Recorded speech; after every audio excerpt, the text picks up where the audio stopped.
It's about to go down with Marc and Cathey, a live coaching show about dropping ideas. Marc and Cathey coach and have conversations with brilliant idea creators who are reimagining the world through the expression of their words, thoughts, and action. Hey everybody, it's about to go down. I'm Marc Williams. And I'm Cathey Armillas, and we have JTCompeau with us today. I'm so excited, JT. JT has this idea of not being afraid to talk about your own story. And so this is his idea. He works as a speechwriter, y'all, a speechwriter and a presentation consultant. So this is like a really geeky episode today. We're going to get into this in so many different ways. JT, I'm super excited because I really want our audience to hear this message, like not to be afraid of their own story. So tell us a little bit more about that. And also like where you want to use it. Like, how do you want to use this idea?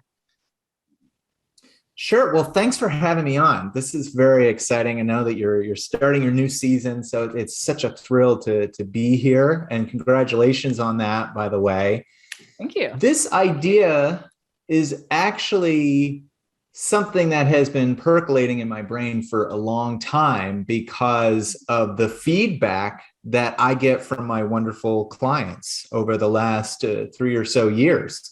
And I think that the most important lesson that you can learn as an entrepreneur, just to start, is to listen to your clients, to learn from your clients. They will find things in your business that you would not have found on your own, or that a coach you might be working with would not have found because they had the experience of working with you.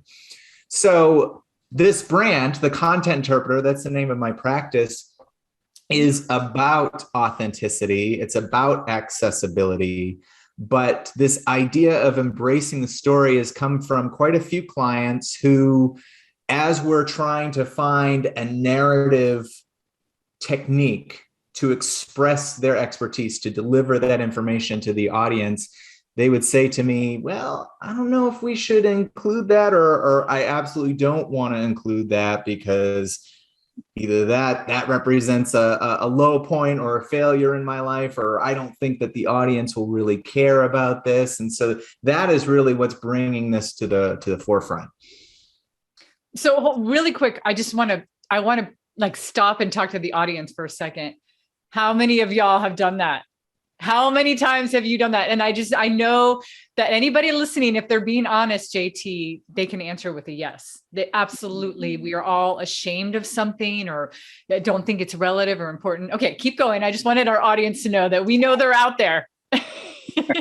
Well, I love that you stopped and talked to the audience because I struggle with this as well. And it's only after doing this for so long that I've been more willing to embrace not even failures or downturns, but perhaps just a path that was not expected.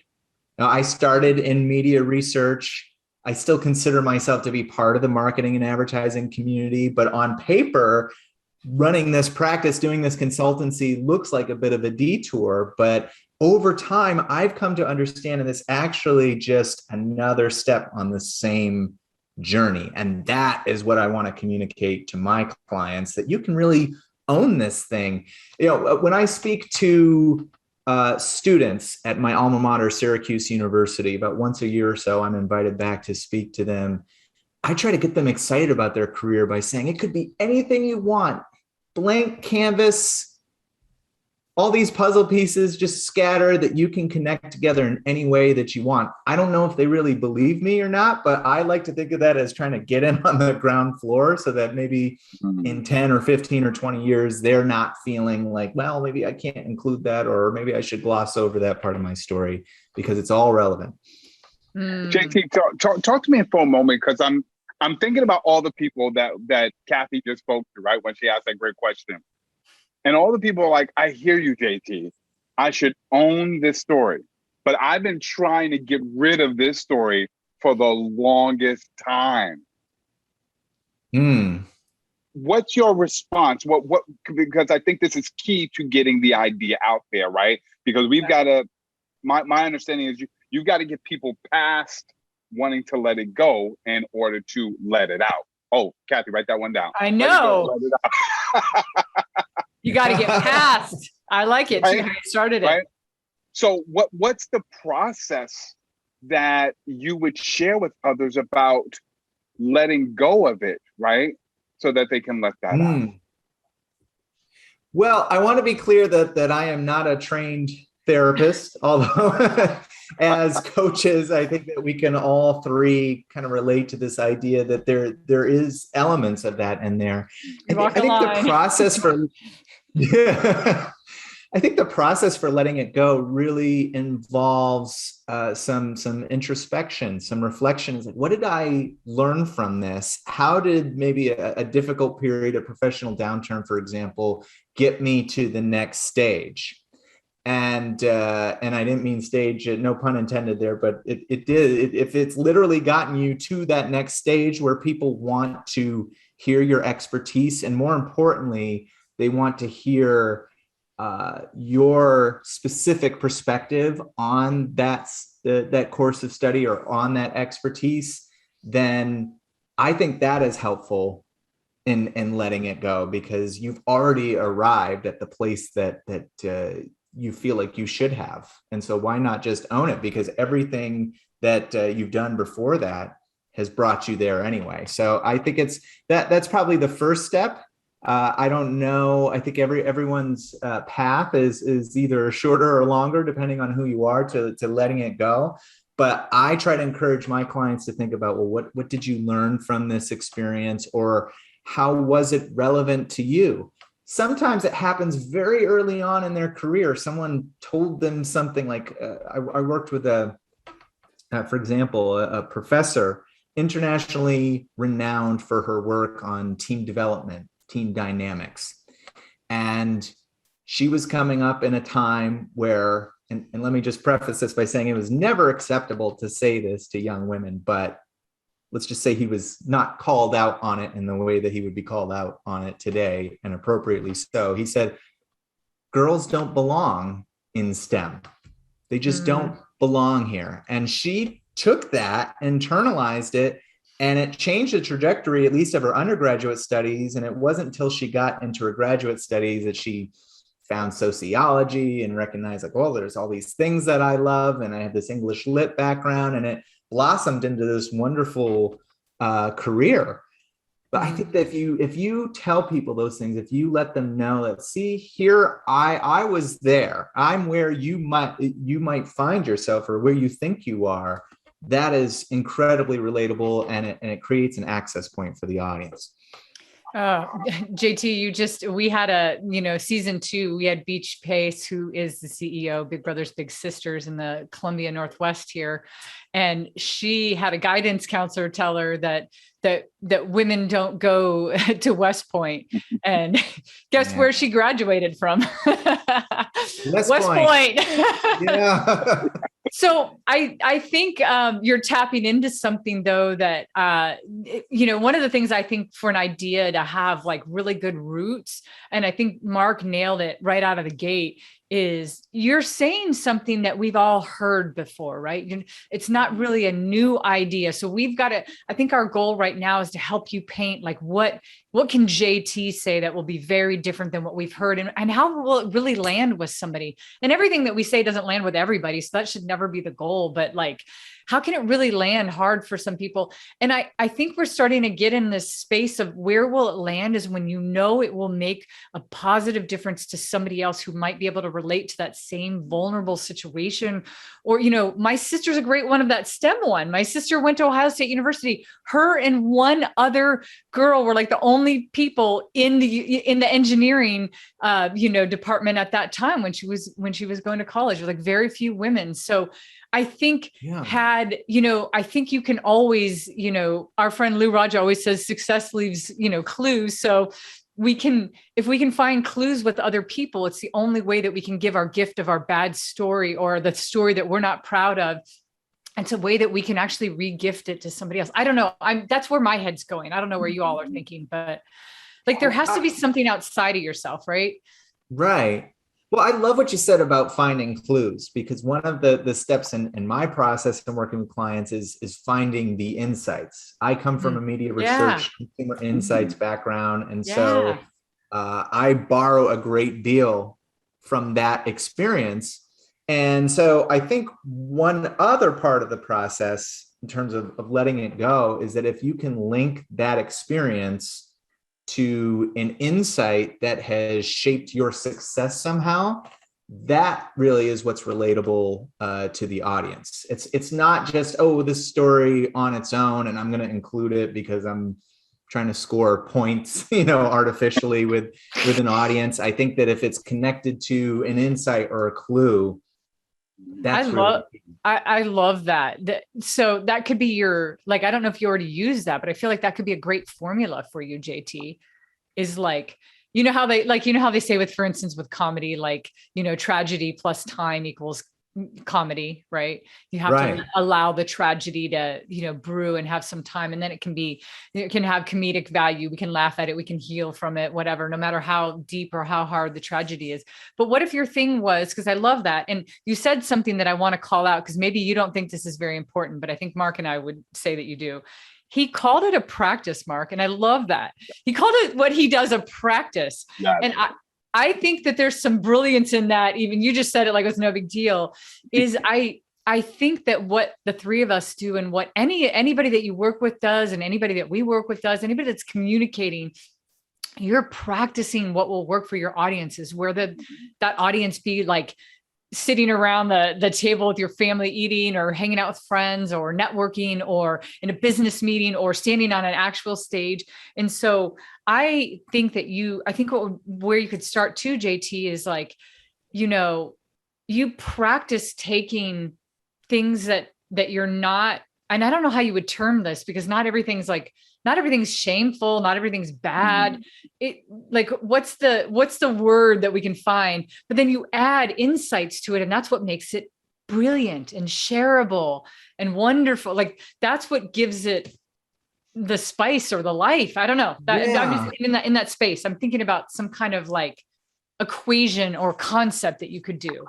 I like this because it's not always like this big bombshell, right? Like, it's not always like this huge thing that happened in someone's life and it changed the trajectory. I've had clients, I worked with an orthodontist a couple of years ago, actually, who just plain thought that an aspect of his past was just not relevant to a presentation that he was giving. So he was talking about, and I can't actually remember the name of the procedure, but since I'm not an orthodontist, no one's looking to me for that. What would we do if...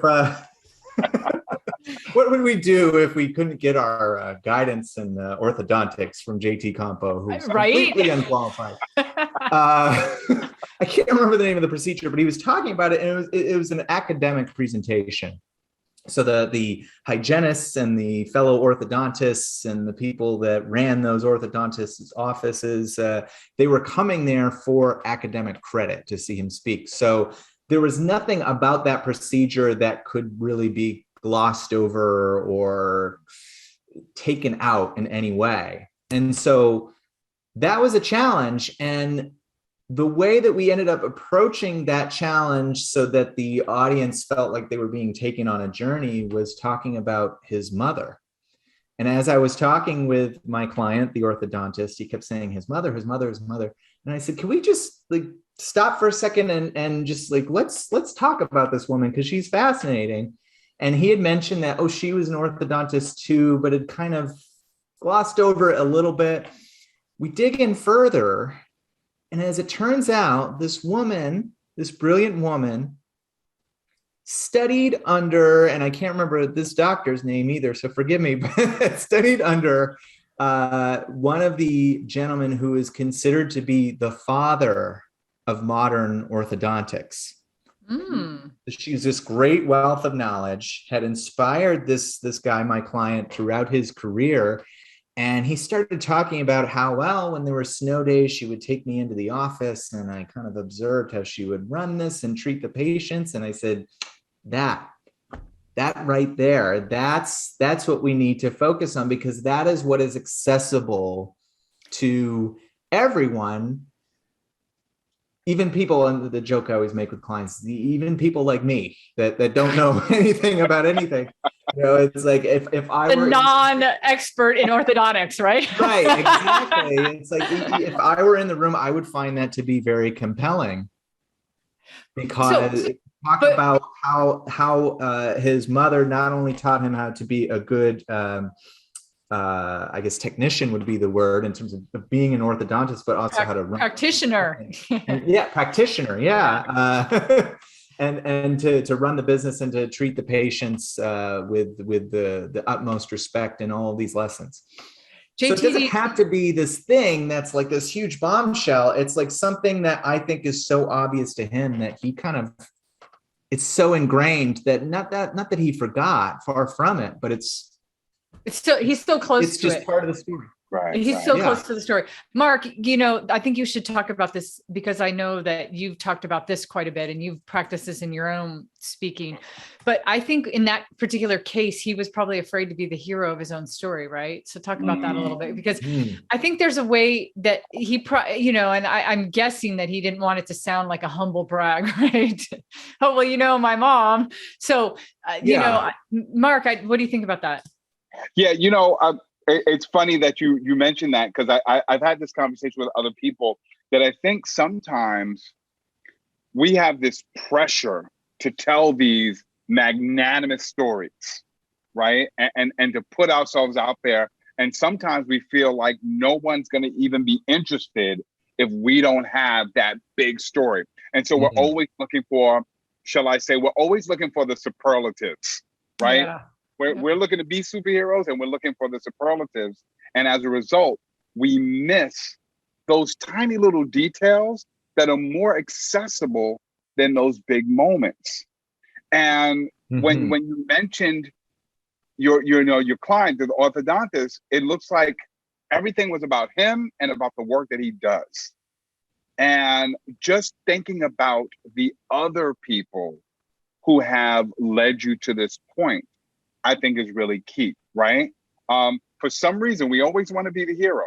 Maybe because we watch a lot of comic books, and maybe because we glorify heroes.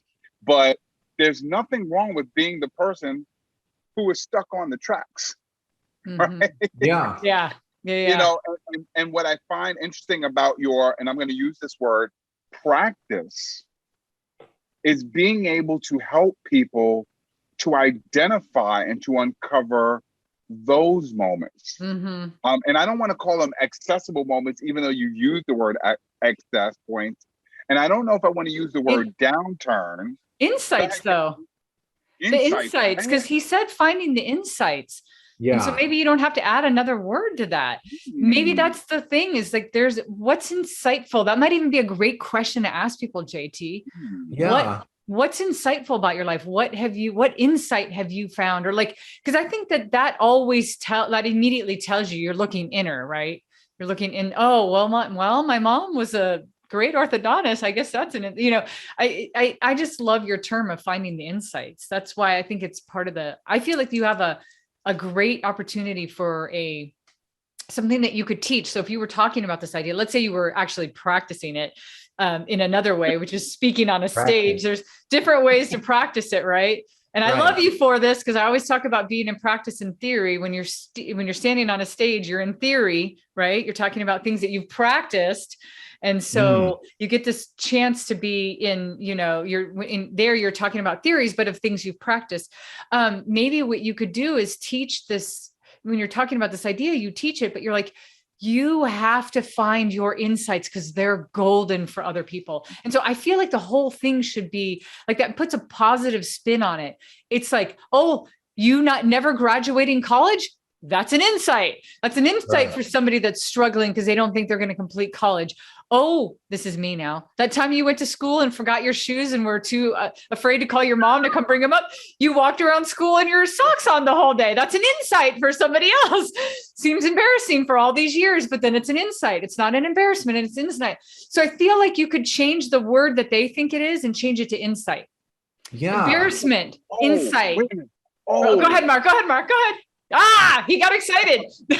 I did. First of all, you reminded me about the time that I went to school and I had on 2 pairs of sneakers and didn't realize until a friend mentioned it. And then I had to walk through school the whole day with 2 pairs of sneakers. Yeah.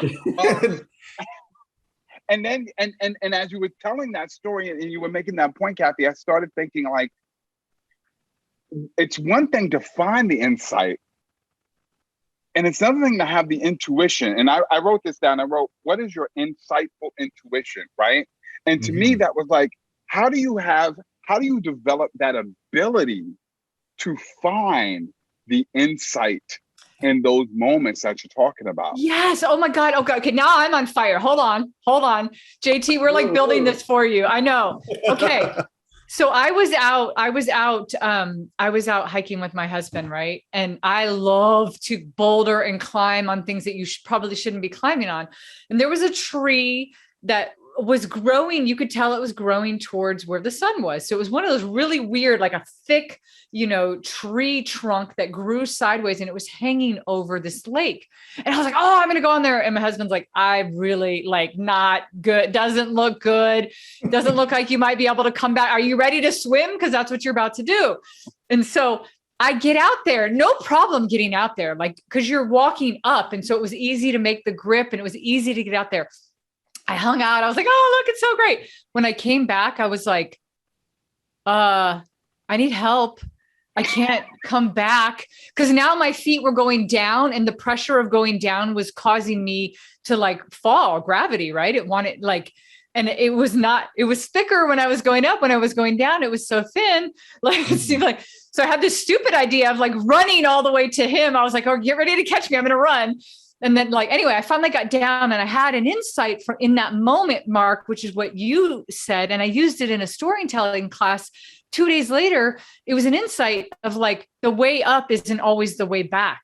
The way up isn't always the way back. And so that would be a practice of in the moment going, and I literally had it in the moment. I was trying to get back and I was like, oh, no, my insight here is that could be useful for other people. And so again, we're going to go back to the word practice. You could, like Marc said, you could teach people to practice finding this, what'd you say? Insightful intuition. You're having the intuition of the insight in the moment, or even reflecting on something that they've maybe buried in the past, but it could be a practice that's going on all the time.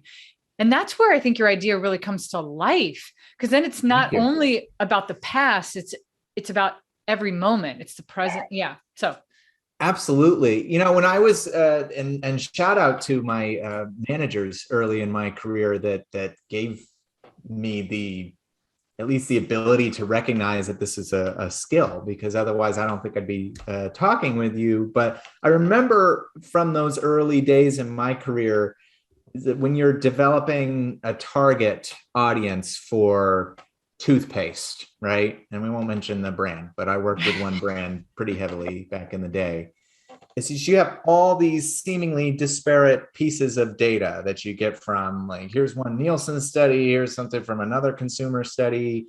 And it's how do they fit together? So it really is a practice. I love how you keep referring to that word that I just kind of tossed out there earlier on. Exactly. Because it really is about practicing that ability.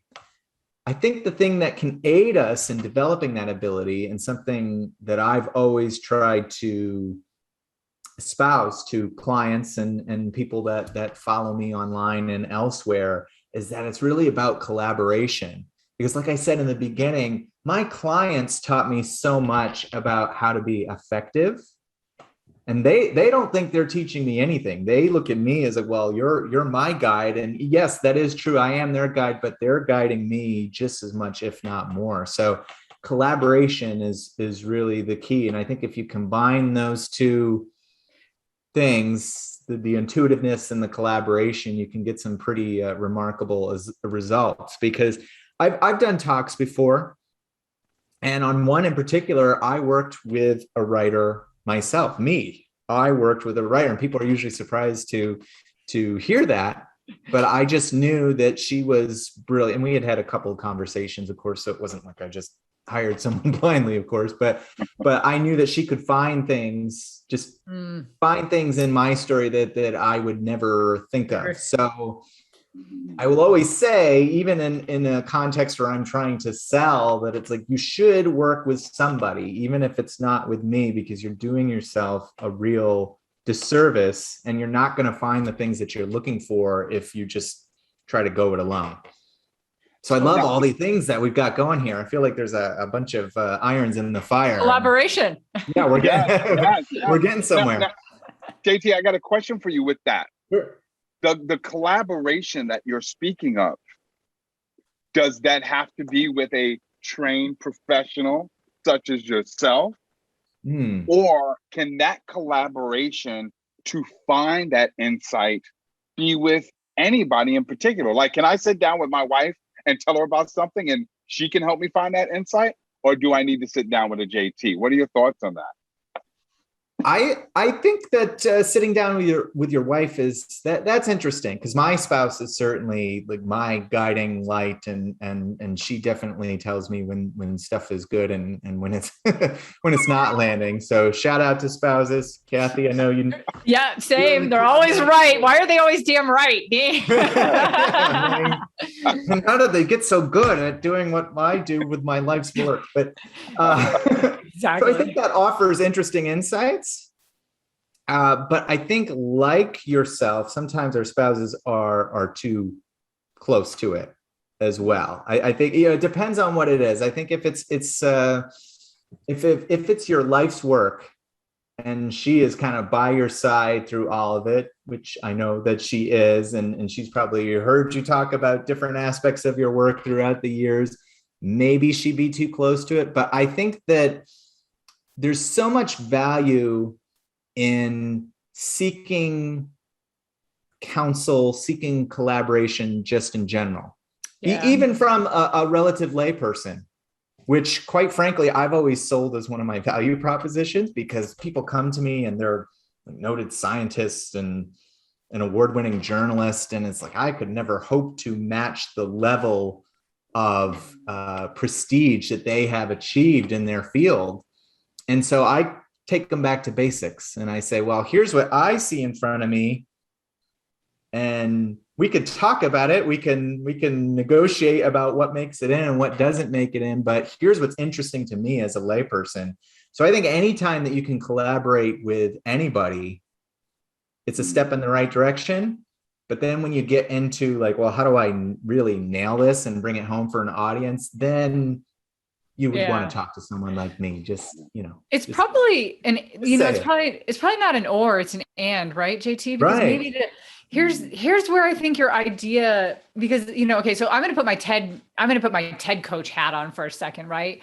And I'm going to say that if you have an idea that's worth spreading, it would be an idea that somebody could sit with their wife or their spouse or their family or their partner or whoever, right? And they would be able to utilize your idea to find insights. And I think what you're talking about is like step 2 is like, I agree with you. When I went to do my, when I was giving my first TED Talk, I did not do it by myself. I reached out to some of my coach friends. There's no way I'm going to try to coach myself, Right. But I think what we're trying to get at with you right now, what are some of the questions that you could give Marc? Like if Marc were like, I want to sit down with my wife and talk about how do I get into some of these great insights, maybe that's part of your formula and part of your idea, or what are those questions? Like, well, I could think of one question right out of the gate. What's the number one thing that you're embarrassed about, you're ashamed that you don't want to tell anybody? Let's start with the hard stuff, right? Right. What's the one thing you don't want to tell or don't want anybody to know about you? Start there. Like, I don't know, because that's easy. Where I usually start though is like, what is the number one thing that you want the audience to take away? Whether it's a piece of information or a feeling.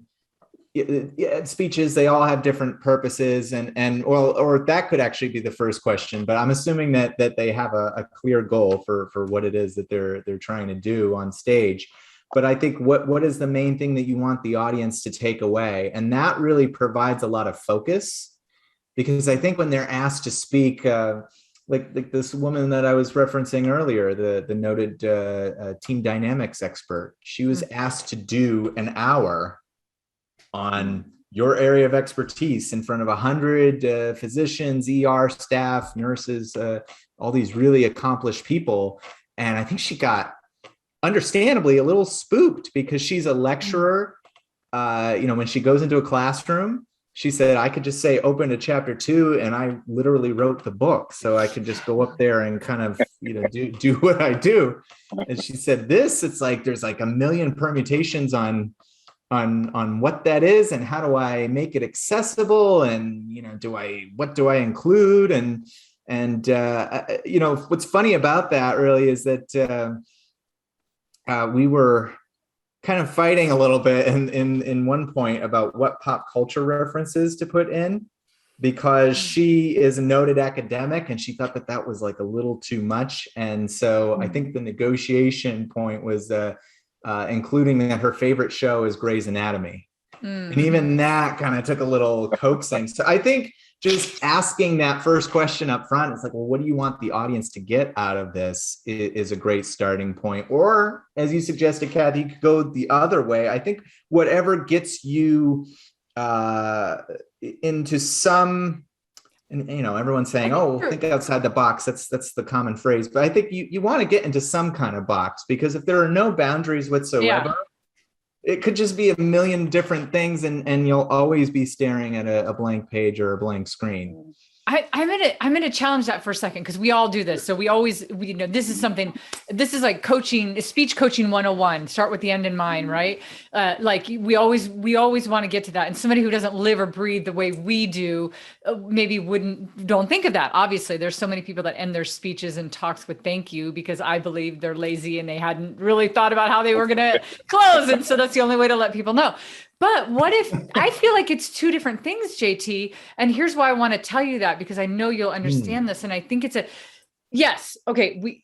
In the whole bigger picture of like, they're going to, this lady that you're talking about, she's going to go give she's going to give an hour speech to her colleagues, and she's freaking out. And so like, ultimately, what do you want them to walk away with? But remove that for a second. What are the things that what story am I afraid of telling can add the spice to anything? Like she can pull out of her bag of tricks. Like if she were to go through your idea, now this is just me thinking about the mechanics of your idea, your concept, she could already have a bag, if you will, of like, oh, well, there was this time this happened to me. It's almost like she'd be pulling these out of her story file already. So I see that as a different thing. I wouldn't put those two together yet. I would be like, hey, I think your idea is more in the space of, how do I drum up these things that I'm afraid to talk about? I like the idea of the story file, because it's kind of like you're appearing on Colbert or something, right? Like when you're thinking on Colbert, it's like you have to, if you're a star, you have to have like these interesting anecdotes. But I think that's relevant for all of us, whether we realize it or not. So I like that. Marc, I didn't mean to cut across you there, my friend. No, that's fine. What I was going to add to that is, part of it's the story file, and the other part that Cathey really introduced was really the question file, right? Because especially as coaches, I think one of the ways that we're able to help people to discover those insightful moments is by asking the questions that help them to dig it out. And so I wonder the types of questions that you could put in front of people so that they can start to, I'm such a geek, excavate. Where'd I come from? Excavate. I'm going to excavate your thoughts out of your head. But what are those questions? Like Cathey said, what's one thing you don't want to tell, right? And I thought, what's one everyday thing that happens in your office that you think is completely irrelevant? Totally. Right? Like those types of questions then start to drum up all of those different things that they never would have thought of, that you've been able to get them to think of. And I agree with Cathey. You're right. We need to think about the end in mind. But you didn't get that mother story from thinking about the end in mind. Totally. Right. Exactly. Yeah. Because you were asking so many other questions beyond the regular questions that dug it out. And to be able to get people with their insightful intuition, with finding their insight, with their insightful practice, we'll work on that concept title, right? But by getting people to exercise those types of questions, that gets them into the practice of coming up with those moments that they never would have considered talking about.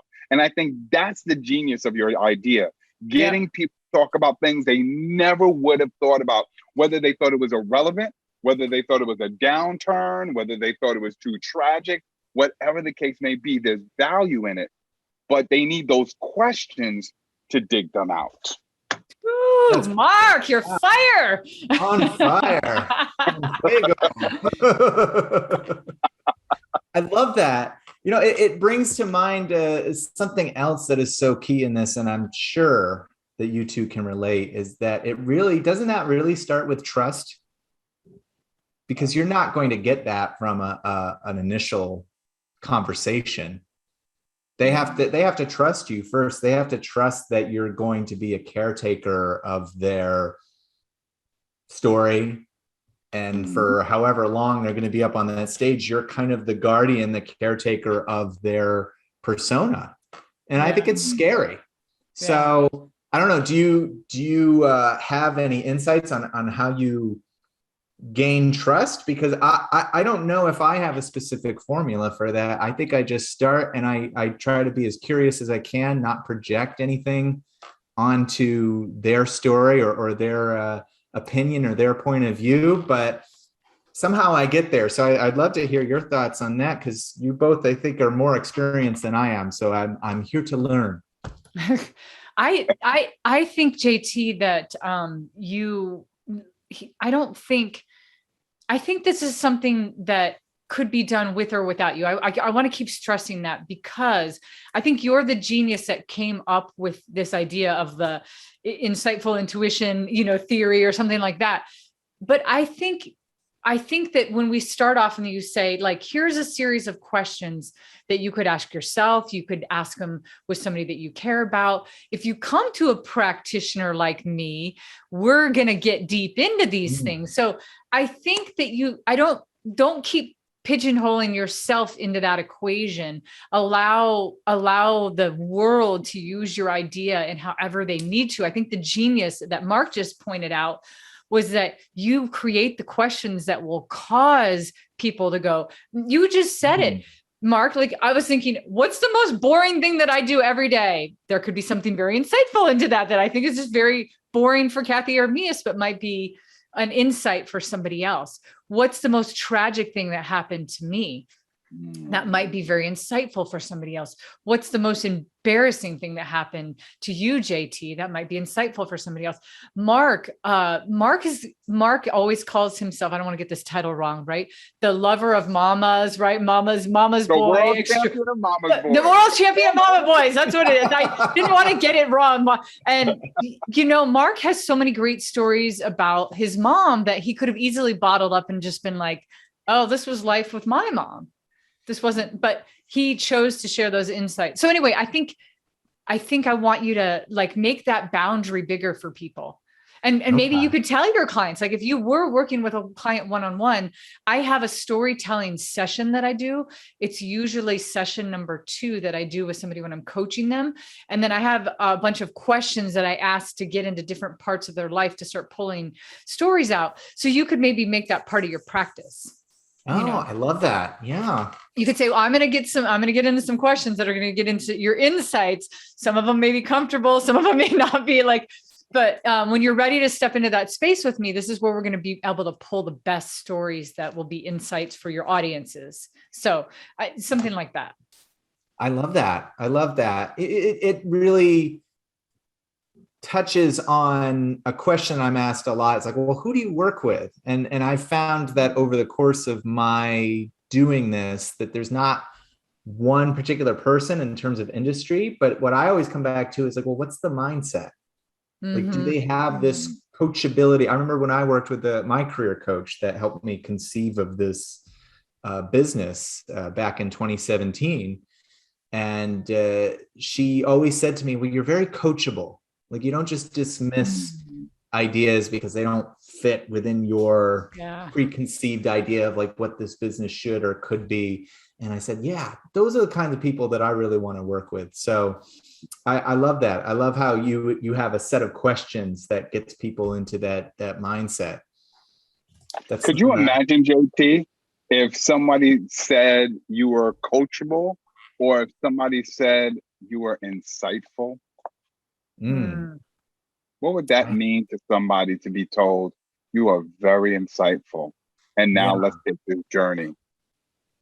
That could change everything, really, because as I demonstrated, I carried that with me for the last 4 years, that someone told me I was coachable, and I've sort of hung on to that as like, oh, look how coachable I am. But I always kind of used it as a template, right? For well, this is the kind of person that I would like to work with. Now, there are plenty of other traits in myself that I wouldn't want to see in a client. We'll talk about those later. But the coachability, I think, is really important, because that's the only way that you're going to get to these insights. Because if someone is completely closed off and like, well, I don't want to answer that, then it's like, how do you work with that? But there again, JT, that is in your work with the client, right? So I'm going to bring it back to the other one for a second, because Marc, you said something that, this is a beautiful question. I could imagine you saying, you JT, Marc, you, any of us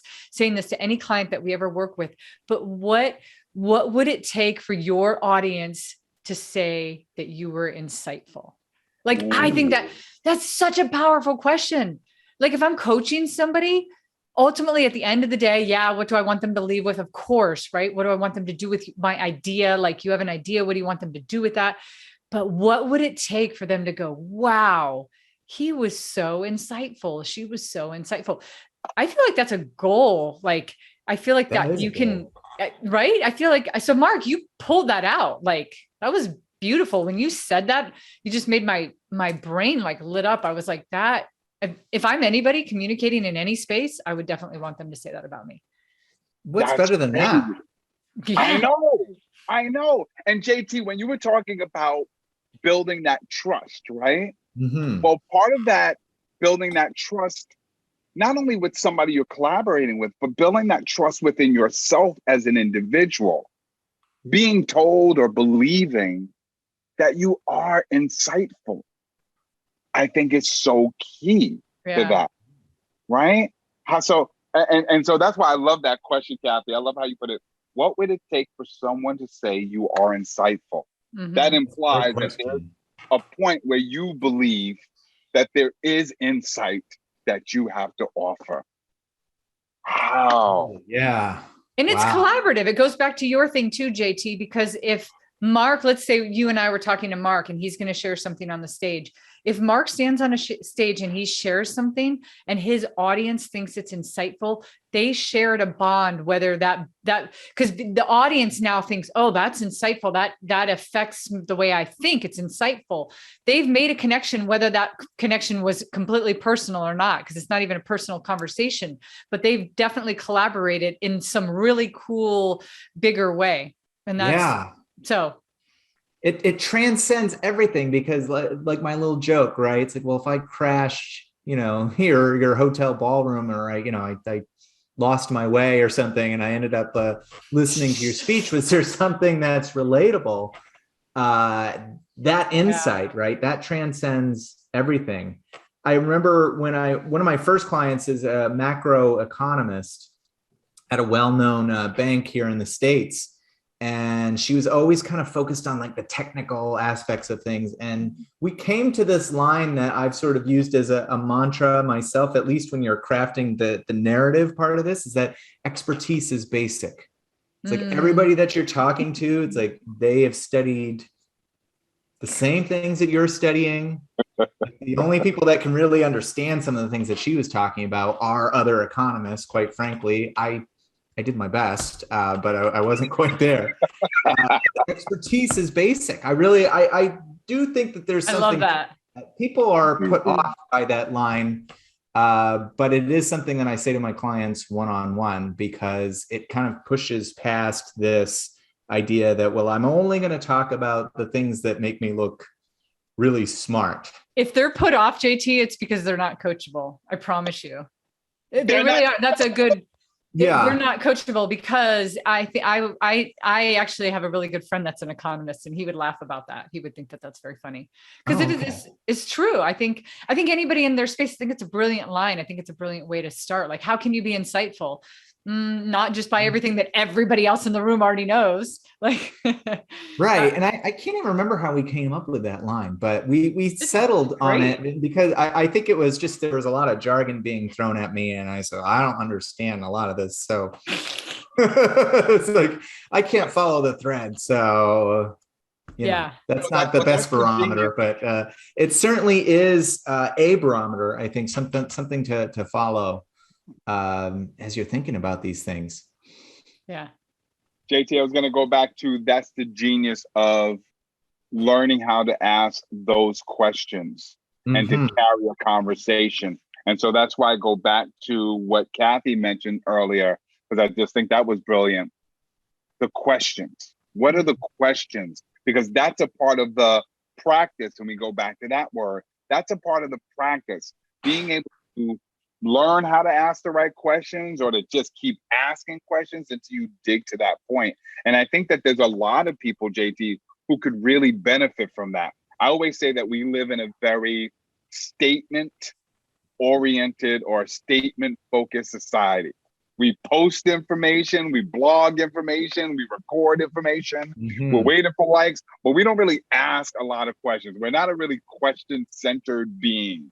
Right? So being able to teach people the practice of asking more questions so that they can uncover, I didn't say excavate this time, so that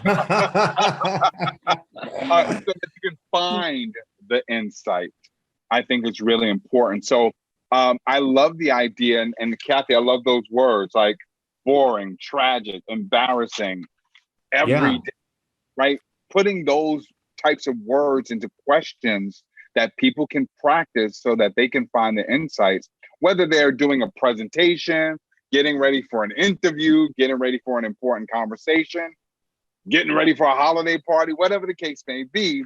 But, teaching people how to ask those questions, as I think is a really important part to helping people to find the insight. So yeah, that's what I want to say. It's so good. Beautifully put.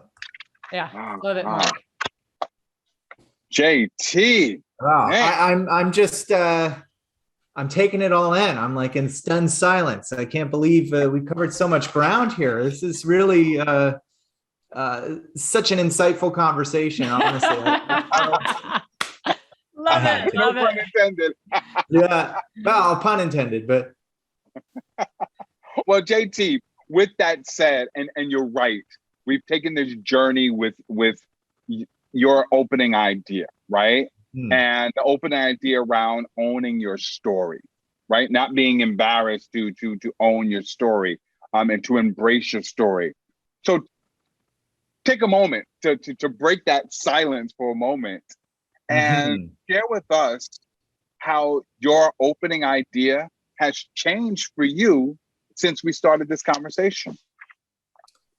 I think that it is much more open than when I first started, that there's questions that need to be posed, not just the questions that I would ask a potential client, but questions that I need to ask myself to make myself a better practitioner. The first among them being like, well, why don't you have a standard set of questions to ask people? Because I usually let the client lead the way. But I think that it's become a lot more open, and I think it involves me a little bit more in this process, and not to discount my role in a way that perhaps I would have discounted it before. So that is a lovely gift. So I thank you for that. Yeah. Nice. Well, JT, for those who would love to find out more about how to find the insights, right? About how to practice this insightful practice or this insightful intuition. We'll come back to you at another time to talk about that actual title of that concept. But for those who want to find out more from you, find out more about you, or find out how they can find their insights through you, how do people find out more about you? I am everywhere, it seems. No, I'm I'm at contentinterpreter.com. I'm sure you can include a little web link there. And on the website, you will find videos. You'll find a speech writing guide at contentinterpreter.com/free-guide that gives little videos, little thought starters. So there are some questions that I have asked people. It's just in video form, and you get to see those delivered to your inbox. I'm on social media, LinkedIn, Facebook, Twitter. And most recently, I've actually started creating Spotify playlists that I think are relevant for public speaking. So look out for that too. I'm creating the next one as we speak, actually. But I find that any access point, any way that I can get these ideas across is an avenue worth exploring. So find me, please connect. I would love it. Love that. That sounds absolutely great. And for anybody who wants to find out more about how you can take your ideas, turn them into insights, incite other people so that they can find out how insightful you are and how insightful they can be. Oh, Cathey and I would absolutely love to have that conversation with you. So until the next time, hope you enjoyed your time, because today it got dropped because it's about to go down. Yeah.